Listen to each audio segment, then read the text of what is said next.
Good morning.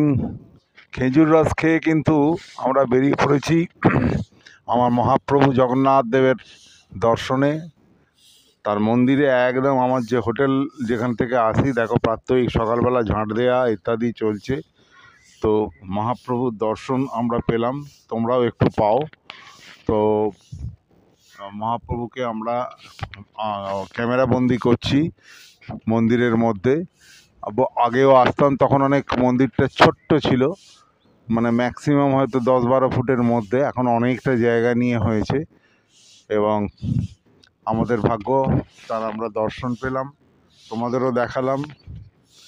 এবং জগন্নাথ ধাম ও গঙ্গা মাতার মন্দির ইত্যাদি।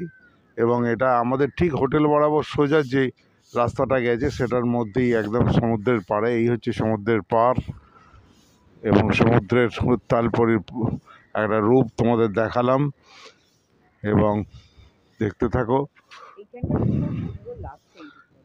এটা একটা খাঁড়ি,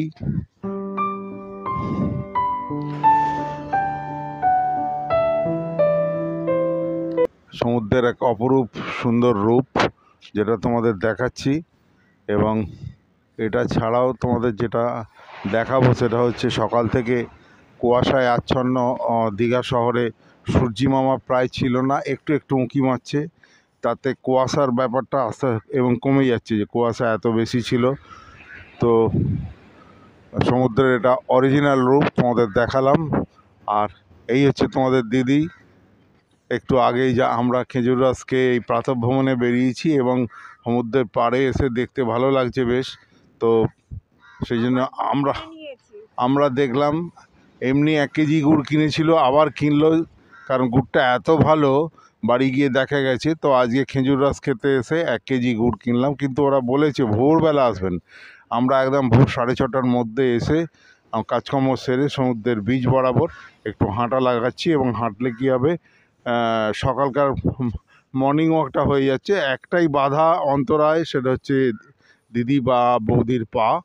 তো সেটাকে আমি রেস্ট দিয়ে দিয়ে চলি।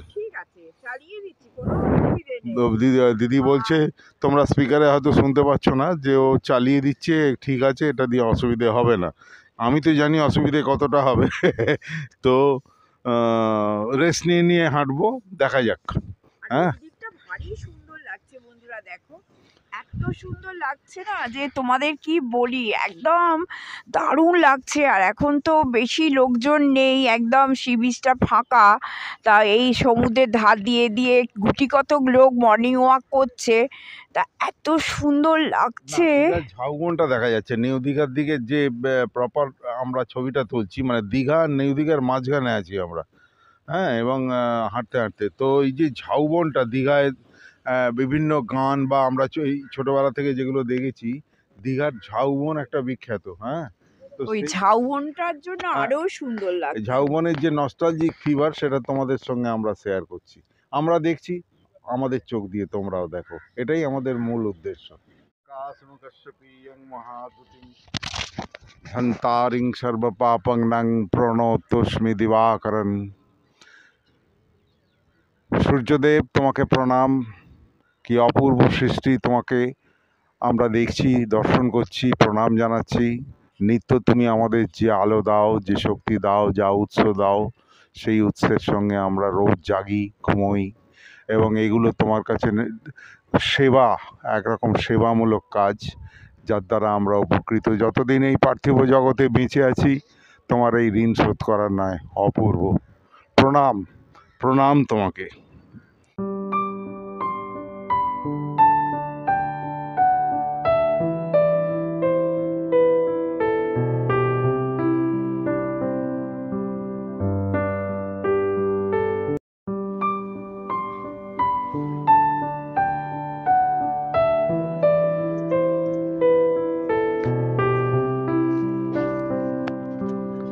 নেহরু মার্কেটের মধ্যে শ্রী শ্রী কালী মাতার মন্দির। তো তোমাদের দর্শনে নিয়ে এলাম। আমার বৌদি কাল বলছিলেন যে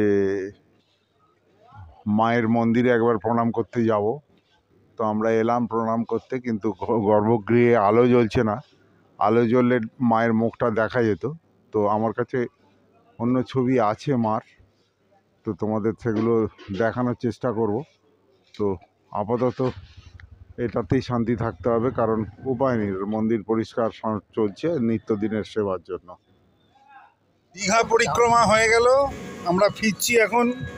এসেছিল 2টো ব্যাগ, এখন হয়ে গেছে 3-4টে ব্যাগ, সে তো হবেই। তো তোমাদের জাস্ট দেখালাম, আর একটু বৌদি কথা বলবে।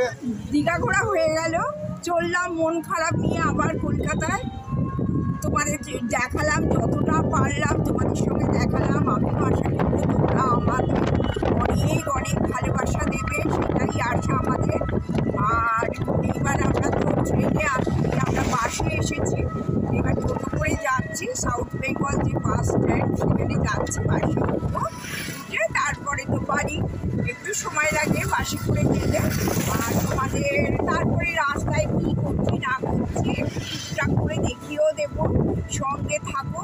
আবার দেখা যাক কোথায় কী ঠিক হয় বেড়াতে যাওয়া। যতদিন শীত থাকবে দাদার পাগলামি শেষ থাকবে না, মানে শীত থাকাকালীন দাদা শুধু বলবে বেড়াতে যাই বেড়াতে যাই। চলো থাকো, টাটা। আর তোমাদের একটু ছোট্ট করে দেখে দিই, এখানে জগন্নাথ মন্দির তৈরি হচ্ছে, দেখিয়ে দিচ্ছি। এখানে বন্ধু প্রতি বছরই আসি, শুনি জগন্নাথ মন্দির, জগন্নাথ ধাম অলমোস্ট 2025-এ নাকি রেডি হয়ে যাবে।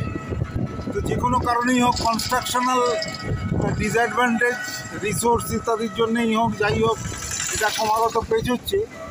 তো এই হচ্ছে সেই মন্দিরের কিছুটা অবয়ব, তোমাকে যাই এর ফল দিয়ে দেখাচ্ছি।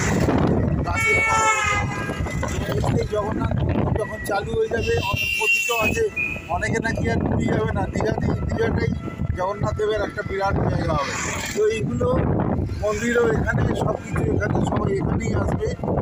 হ্যাঁ, তো এটা একটুখানি দেখিয়ে দিল আনফিনিশড অবস্থায়। এখন শোনা যাচ্ছে 2027 থেকে 2028-এর মধ্যে নাকি খুলবে জনসাধারণের উদ্দেশ্যে।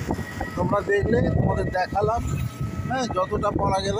কারণ আমরা টোটো থেকে দেখছি অনেক পাবলিক নয়েজ আছে, গাড়ির আওয়াজ ইত্যাদি। আরও একটা দেখার জিনিস, সেটা হচ্ছে আমরা এক্ষুনি দীঘা স্টেশন পার করব। এই সেই দীঘা স্টেশন এসে গেলাম, একদম সামনে দীঘা স্টেশন। এটা দেখো, এইখান দিয়ে পরপর সব টোটো যাচ্ছে, এই দীঘা স্টেশন। এই একটা গেট, আর একটু আগেই ট্রেন ঢুকেছে, হু হু করে কলকাতা লোকজন আসতে শুরু করেছে। আর ওটা হচ্ছে মেন গেট, ঢোকার সময় বড় বড় করে লেখা দীঘা স্টেশন। তো যারা রেলে আসছে, আমি তো ট্রেনে টিকিট পাইনি, সুতরাং আমি বাসে আসতে বাধ্য হয়েছি। ঠিক আছে, এসে গেলাম প্রায় বাস স্ট্যান্ড। রাখছি, ভালো থাকো সবাই। এটা দীঘা গেট বন্ধুরা, কত সুন্দরভাবে করা হয়েছে দেখো। দীঘাতে সর্বত্র ভীষণ সুন্দর সাজানো, যতটুকু চোখ পড়েছে আর তোমাদের আমি ততটুকুই শেয়ার করেছি। আশা করি এই ভিডিওটা তোমাদের খুবই ভালো লেগেছে। আর একটা জিনিস হচ্ছে যে দেখো, আমরা বাসে করে বাড়ির উদ্দেশ্যে রওনা দিলাম। বেশ 2-3 দিনের একটা সুন্দর ঘোরা হলো, শীতকালে আনন্দ হলো, খাওয়া দাওয়া হলো, কিছু টুকটাক কেনাকাটা হলো, খুব ভালো লাগলো জানো। আর আমরা কলকাতাতে তো খেজুর রসটা পাই না, দীঘায় ওই জন্যই শীতকালে যেতে ইচ্ছে করে, যে খেজুর রসের আশায়। দেখো বাসে করে যাচ্ছি, মনটা ভালোও লাগছে আবার খারাপও লাগে। একটা মিশ্র প্রতিক্রিয়া আর কি, তোমাদের সঙ্গে সেইটুকুই শেয়ার করলাম।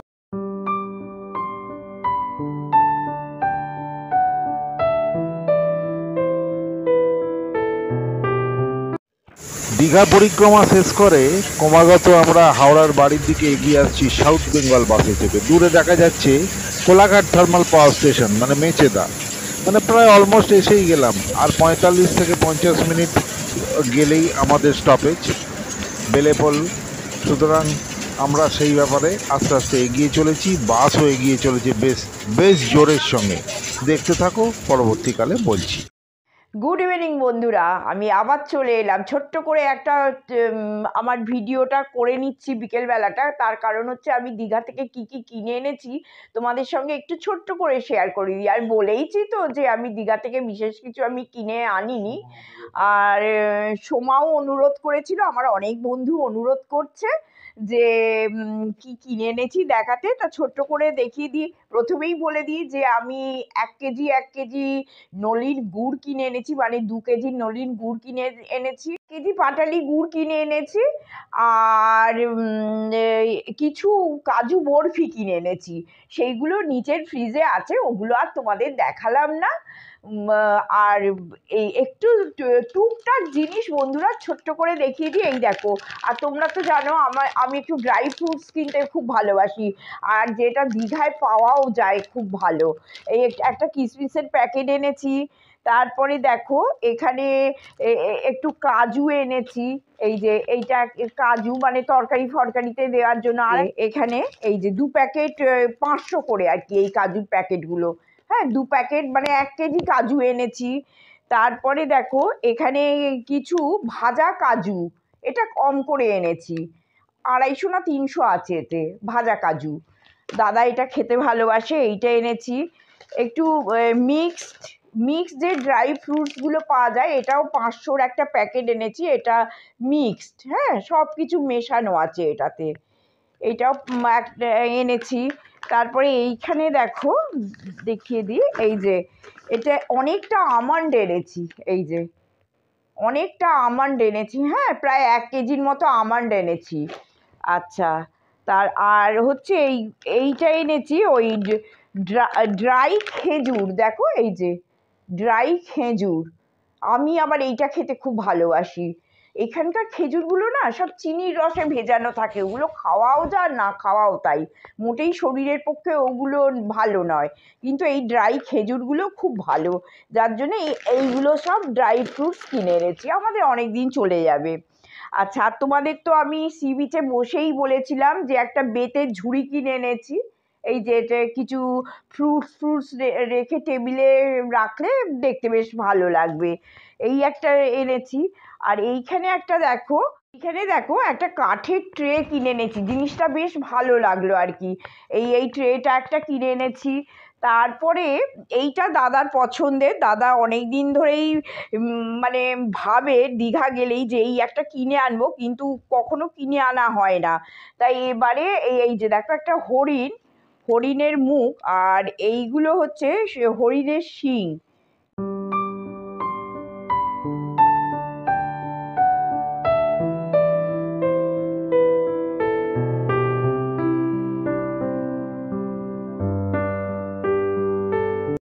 এই একটা হরিণ কিনে এনেছি, যেন কাঠের আর পালিশ করা, এটা দাদার খুব পছন্দের একটা জিনিস, তাই এইটা দাদাই পছন্দ করে কিনেছে। তা এইটা কেমন হয়েছে তোমরা একটু বলো, হ্যাঁ আমার খুব জানার আগ্রহ রইলো। আর দেখো এই দুটো কাঠের খুন্তি কিনে এনেছি, একটা হাতা আর একটা খুন্তি কাঠের, এই দুটো কিনে এনেছি। আর নিজেরও মনে নেই কি কিনে এনেছি, সত্যি বলছি। তারপরে হচ্ছে যে এইগুলো হচ্ছে এই আমার কিছু, এই একটা হার দেখে পছন্দ হলো, একটা শাড়ি ম্যাচিংয়ের এই হার, কানের দুল, এই দেখো এই সব কানের দুল এখানেও আছে, এই যে কানের দুল, কিছু কানের দুল এনেছি আর কি। এই যে এইগুলো সব কিছু কিছু কানের দুল কিনে এনেছি। এইখানে আছে এই নাতনির জন্য একটা মাথার ক্লিপ, দীঘা থেকে তো কিছু আনার নেই, এই এনেছি। আদৌ এটা কবে ওদের সঙ্গে দেখা হবে, কবে দিতে পারবো তাও জানি না। দাদার একটা কি রিং, বাইক চালাবার একটা কি রিং এনেছি, এই সব টুকিটাকি। আর দেখো চারখানা বেশ এইগুলো পছন্দ হলো, মুক্ত চুড়ি, হ্যাঁ এই 4টে মুক্ত চুড়ি কিনে এনেছি। এইরকম টুকটাক জিনিস কিনেছি, খুব বেশি একদমই কিনতে পারিনি। যাই হোক বন্ধুরা, যা টুকটাক এনেছি সেগুলো তোমাদের সঙ্গে শেয়ার করে দিলাম আমার অনেক বন্ধুদের অনুরোধে। আর আজকের মতো আমি ভিডিওটা শেষ করলাম, প্লিজ সঙ্গে থেকো, সাবস্ক্রাইব করতে একদম ভুলো না, কমেন্ট করো আর লাইক, আর যদি খুব ভালো লাগে ভিডিওটা তাহলে অবশ্যই শেয়ার করো। Good night.